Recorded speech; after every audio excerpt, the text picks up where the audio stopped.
Il est bien rare qu'un général, assuré des effectifs de son ennemi, puisse se permettre d'avancer vers ce dernier sans précaution.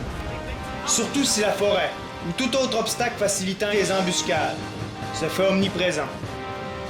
C'est pourquoi, avant de lancer aveuglément ses meilleures unités dans la mêlée, il est toujours préférable d'envoyer quelques détachements mobiles pour éclairer la périphérie de sa propre armée, ainsi que pour sonder le terrain non loin de celle de l'ennemi. Sans cette précaution basique, il est fort probable qu'un général se fasse surprendre dans une embuscade, ce qui n'est jamais rentable. Toutefois, en contrepartie, comme ce qui s'applique à l'ennemi s'applique fréquemment à nous, il nous est, dans la plupart des cas, tout autant possible de le surprendre en disposant des unités à un endroit insoupçonné par notre adversaire. Dans un combat singulier opposant mon personnage, Bad Baileys, un personnage nommé Red Samurai, puisque ce dernier sera bien entouré d'obstacles, nous enverrons, dans les premières secondes de l'affrontement, un détachement de cavalerie légère pour sonder le terrain environnant. Comme cette action libérera rapidement notre flanc droit de toute menace, nous serons dorénavant libres de redéployer notre cavalerie sur le champ de bataille, afin de venir assister nos autres troupes. Comme cet affrontement ne sera bien long, dans un second combat, toujours singulier, opposant mon personnage, Bad Baileys, un personnage nommé CDO Sorio, suite à une course pour l'occupation de 2 points stratégiques d'intérêt, nous nous rencontrerons à mi-chemin du champ de bataille. Puisque l'armée de notre ennemi sera bien embusquée dans une forêt, nous userons de diverses tactiques pour le sortir de sa cachette, et ainsi, promptement l'annihiler. Place au combat!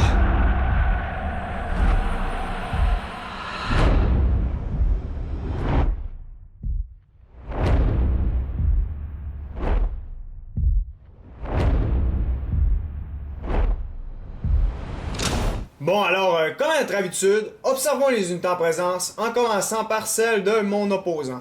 Alors ce dernier, contrairement à moi, a vraiment investi dans la qualité, alors que moi, à ce stade, j'ai dû me contenter de miser sur la quantité. Alors côté archer, mon ennemi ne s'est pas procuré l'élite.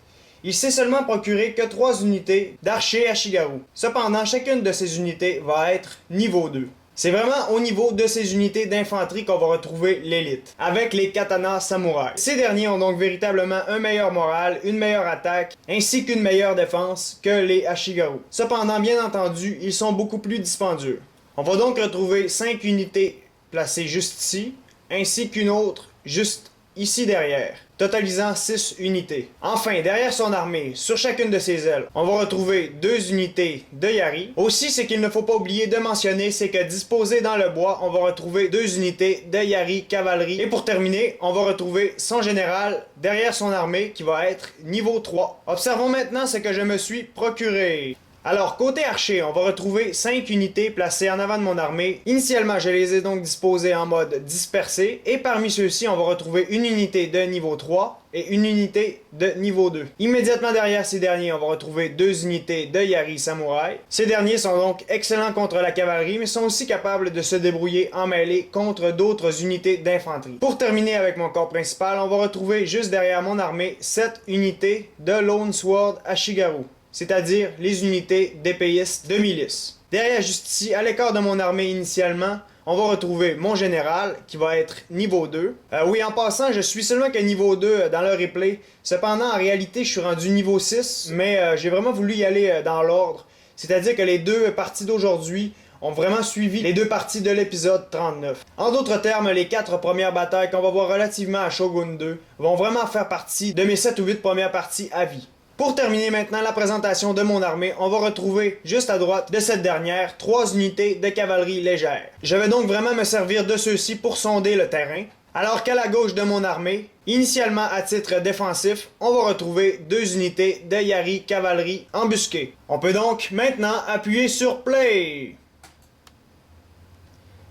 Bon, c'est donc qu'initialement, la première action que je vais faire, ça va être que je vais avancer la totalité de mon armée pour aller occuper un endroit un peu plus avancé sur le champ de bataille. Du côté de ma cavalerie juste ici, je ne bougerai pas. Mon général, je vais l'approcher très rapidement. Et surtout, avec ma cavalerie légère, je vais commencer à sonder le terrain, Alors, premièrement, je vais l'avancer jusqu'ici. Et au bout de quelques secondes, je vais l'avancer davantage pour aller observer s'il n'y a pas d'unité de mon opposant de cachée. Et c'est alors qu'en avançant, mes unités de cavaliers légers vont découvrir une unité cachée de Yari. Alors je vais faire une charge frontale avec ces derniers, ce qui va venir les écraser fort rapidement. Alors immédiatement le contact établi, cette unité va venir faire le tour et va venir foncer sur les arrières des Yari. Alors comme vous pouvez le constater, l'unité de Yari est déjà en train de flancher.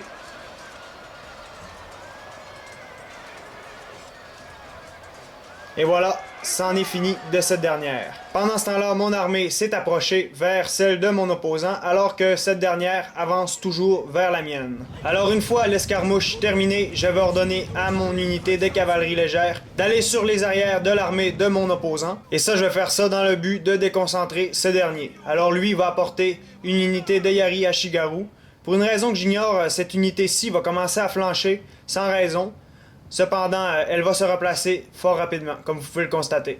Alors en voyant qu'il approche ces Yari, je vais reculer mon détachement de cavalerie légère. Et comme vous pouvez le constater, du côté de nos archers, le contact est enclenché. Ah oui, en passant, ce que j'ai oublié de mentionner, c'est que mon but, c'était de venir occuper l'atelier juste ici, qui va venir augmenter mon armure et la défense de mes unités de mêlée. C'est donc qu'alors que nos archers se tirent dessus, mon opposant va décider de lancer ses unités de mêlée sur mon armée.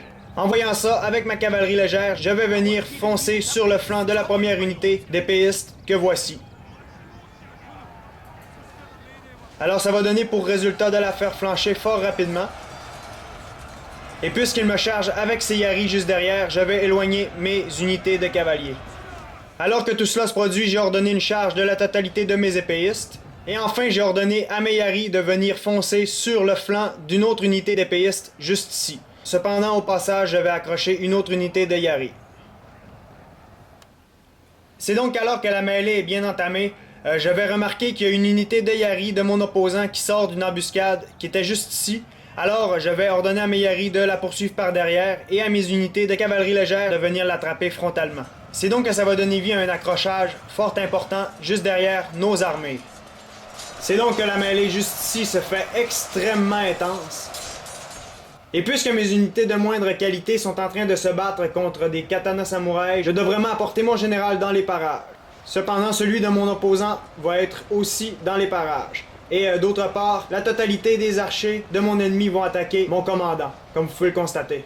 Alors une fois que j'ai éliminé les Yari qui étaient sortis de leur embuscade, j'envoie la totalité de ma cavalerie pour contourner l'armée ennemie. Cependant, au passage, j'avais accroché une unité d'épéistes qui va entrer en déroute. C'est donc que du côté de la mêlée, le combat est assez serré. Cependant, avec l'arrivée de ma cavalerie, la chose va rapidement évoluer à mon avantage.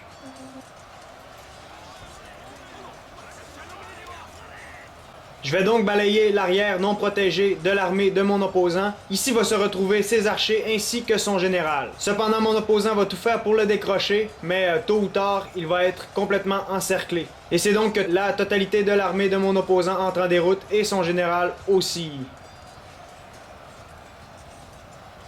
Regardons maintenant la deuxième bataille. Alors, comme à notre habitude, observons les unités en présence, en commençant par celle de mon opposant. Bon, comme la disposition de ces unités est très chaotique, on va observer rapidement. Côté archer, on va donc retrouver 4 unités de Ashigaru juste ici. Côté cavalerie, outre son général qui va être niveau 2, on va retrouver 3 unités de cavaliers légers. Ensuite, côté lancier, on va retrouver 3 unités de Yari Ashigaru. Et pour terminer, à côté de son général, on va retrouver une unité d'épéistes Ashigaru. C'est donc que le but initial de son armée, ça va être d'aller capturer le point juste ici. Et cette bâtisse va avoir pour avantage d'augmenter la rapidité de tir des archers, ainsi que de redonner des flèches aux unités d'archers dans les parages. Observons maintenant ce que je me suis procuré. Alors côté archer, on va retrouver 3 unités d'Ashigaru. C'est donc qu'à ce niveau-ci, chacune de mes unités va être niveau 2. Ensuite, côté lancier, on va retrouver 3 unités de Yari Ashigaru. Côté épéiste, on va retrouver 3 unités juste ici, qui chacune va être niveau 3. Et pour terminer, on va retrouver mon général juste ici, ainsi que 2 unités de cavalerie légère. On peut donc maintenant appuyer sur Play. C'est donc que la première action que je vais faire, ça va être d'avancer mon armée pour aller capturer ce point. En passant, ce point va me donner pour avantage d'augmenter l'attaque ainsi que la puissance de charge de chacune de mes unités de mêlée. C'est donc que, comme je l'ai mentionné dans l'introduction, initialement ça va vraiment être une course pour aller capturer ces points le plus rapidement possible. Et par la suite, ça va se transformer en course pour aller capturer ce point juste ici. Ce point aurait donc pour avantage d'augmenter l'armure ainsi que la défense de chacune de nos unités de mêlée. C'est donc que mon armée arrive à destination et commence à capturer ce point. La même chose va ainsi se produire du côté de mon opposant. Cependant, aussitôt arrivé, ce dernier va commencer à diriger ses archers vers le prochain point. D'ici, j'observe son geste d'un œil attentif. Cependant, je vais rapidement me rendre compte qu'il va envoyer du renfort à ces unités qui, sans quoi, auraient été sans défense. De mon côté, je vais aussi approcher mes archers ainsi que ma cavalerie légère. C'est donc que moi, du haut de ma colline, je vais observer mon opposant et lui va m'observer embusqué dans sa forêt. C'est donc que dorénavant, chacun de nos points ont été capturés et nous allons donc nous disputer ce point. C'est donc qu'à partir de ce moment-ci, je vais séparer mon armée en deux corps. Il va y avoir mon aile droite qui va être plus puissante que mon aile gauche, c'est-à-dire environ 2 fois plus puissante. Alors de l'autre côté, sur mon aile gauche, je vais disposer une unité de chacun des types, c'est-à-dire une unité d'archer, une unité de yari et une unité d'épéiste. D'autre part, ici va aussi se retrouver mes 2 unités de cavaliers légers. Et c'est donc à ce niveau-ci que va se produire le premier accrochage d'archers. Cependant, dû au fait qu'ils ont capturé un établissement relatif aux archers, ces archers vont donc posséder un net avantage sur les miens. C'est donc que fort rapidement, je vais envoyer mes 2 unités de cavaliers légers, histoire de faire une double charge frontale sur ces derniers. Cependant, lui va apporter ses yari très rapidement. Mais moi, tout aussi rapidement, je vais retirer mes 2 unités de cavaliers légers. Cependant, en les retirant, je remarque qu'il y a des unités qui se retrouvent isolées. C'est donc que je vais retourner cette unité, notamment de cavaliers légers, pour abattre les unités d'archers juste ici. C'est donc que ce geste s'avère fatal pour ces archers. D'autre part, avec mon autre unité, je vais charger tout aussi frontalement ces autres unités d'archers. Lui, de son côté, va renvoyer ses yari, et de ce côté-ci, j'ai perdu mon unité de cavaliers légers. Et pendant ce temps-là, bien évidemment, mes unités ont toujours continué de tirer sur mon opposant. C'est donc qu'immédiatement après mon escarmouche, mon opposant va approcher ses unités de cavaliers. Cependant, comme j'envoie mes yari après ces derniers, ceux-ci vont reculer. Alors mes yari vont être la cible de ces archers et je vais les remettre en sécurité. En passant, le général de mon opposant a réussi à reformer les unités d'archers qui étaient entrées en déroute. Comme mon opposant possède une supériorité notable au niveau des archers, je vais devoir me résigner à l'attaquer frontalement. Alors c'est donc que pendant une bonne partie de la bataille, mon général va demeurer sur la colline juste ici. En passant, ce dernier est capable de tirer des flèches. Et c'est donc à ce moment-ci que je vais me résigner à attaquer mon opposant. Je vais premièrement descendre mes unités d'archers pour commencer à harceler les siens. Ensuite, je vais lancer la totalité de mes unités de mêlée contre son armée. Alors premièrement, frontalement, je vais charger avec mes unités de cavaliers légers son unité d'archers, histoire de la neutraliser fort rapidement. Pendant ce temps-là, n'oubliez pas que mes archers tirent juste derrière. C'est donc que ma tactique, c'est d'accrocher le gros de l'armée de mon opposant à ce niveau-ci et de venir me rabattre sur son flanc de ce côté-ci. Cependant, de son côté, il ne me laissera pas faire, c'est-à-dire qu'il va venir charger mes unités, histoire de les neutraliser avec une unité de Yari Ashigaru. Malgré tout, je vais être capable de me rendre maître de la mêlée principale et la majorité des unités de mon opposant vont fort rapidement entrer en déroute, dû à la supériorité de mes épéistes. Et c'est donc qu'environ 30 secondes après le premier contact, la totalité de l'armée de mon opposant va entrer en déroute. Et comme vous pouvez le constater, oui, cette fois-ci, j'ai pensé à prendre une capture d'écran des statistiques finaux. C'est donc que j'ai déployé 1380 unités et mon opposant en a déployé 1245. J'en ai abattu 915 et mon opposant en a abattu 277. C'est donc qu'aujourd'hui, comme d'ailleurs c'est la plupart des cas des batailles de Shogun 2, les 2 affrontements qui nous ont intéressés ont été extrêmement rapides. Et c'est d'ailleurs une autre des critiques qu'on peut se permettre à l'égard du jeu. C'est donc en premier lieu, dans le premier affrontement, mon premier réflexe, outre de faire avancer mon armée d'une manière raisonnable pour aller capturer le premier point, ça a été d'envoyer ma cavalerie légère, histoire de me parer de toute surprise. C'est donc que mes unités de cavalerie légère ont découvert dans le bois un détachement de Yari qu'ils ont fort rapidement réprimé. Par la suite, j'ai tenté d'aller avec ces derniers sur l'arrière de l'armée de mon opposant. Cependant, puisqu'il a approché 2 unités de Yari, j'ai vite rebroussé chemin. Enfin, puisque j'avais la supériorité numérique au niveau des archers, Red Samurai s'est rapidement résigné à attaquer mon armée frontalement avec ses unités de mêlée vraiment supérieures aux miennes.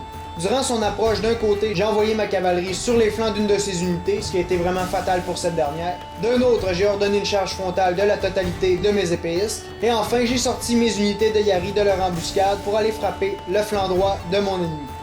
À ce moment-ci, je me suis rendu compte qu'il y avait une autre unité de Yari de mon opposant qui était dissimulée, et j'ai retourné la totalité de ma cavalerie pour abattre cette unité.